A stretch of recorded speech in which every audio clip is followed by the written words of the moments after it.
Is this what you think Hugh Morris is most known for? Bill DeMott, of course, would go on to be a trainer at NXT and do a lot of other stuff in WCW and the WWF. And, you know, he was Crash and the Terminator. I mean, he did a lot of stuff, but being Goldberg's first television match is probably what he's going to be most known for. Would you agree with that?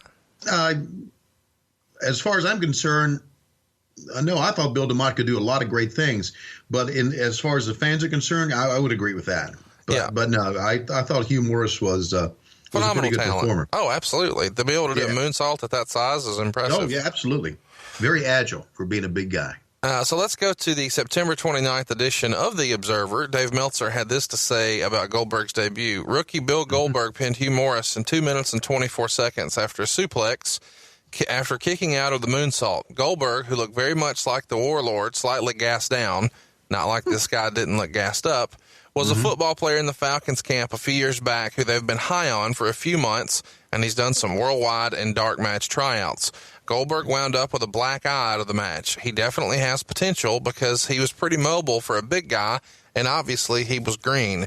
Gene Okerlund tried to interview Goldberg, who walked off. The gimmick they're trying to do is he's a mystery guy, and nobody knows anything about him. So, Tony, you called this match. Yes. What are your memories of the television debut, and did you know right then they have some serious plans for this guy? I knew right then that this guy had some serious ability. But did I think they had serious plans for him? No.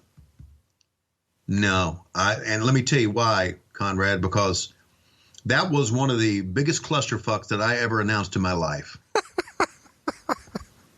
And the reason I say that is I remember it. I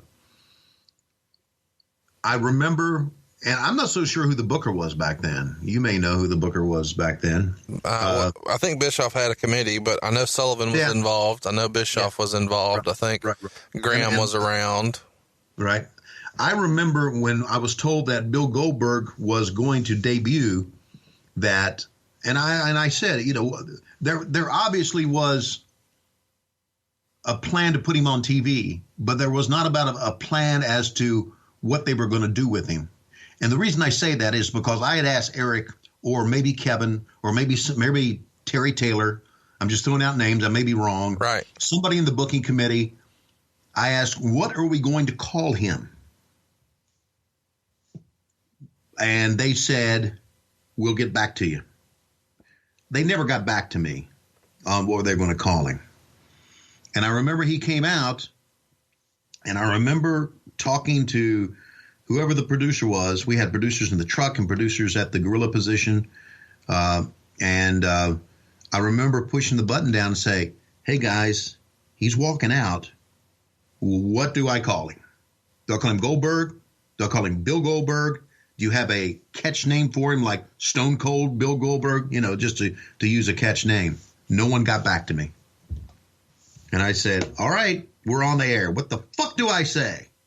And I think Bischoff finally said, just go ahead and say Goldberg. And that told me that they were either not prepared to introduce him as a character, or they just didn't know what the fuck they were doing. Wow. So if you listen to that match, and I have not watched the match since then, you may find out that I didn't say his name for a little while because I was not told what to say. So that was his debut with the booking committee, either too busy or forgetting to tell me, or I don't know what the reason, but I remember that because I remember saying, we got this guy we want to promote as a big star, and we have no idea what to call him. So this is a time where I tell you to hit pause on the podcast right now and go hit the subscribe button.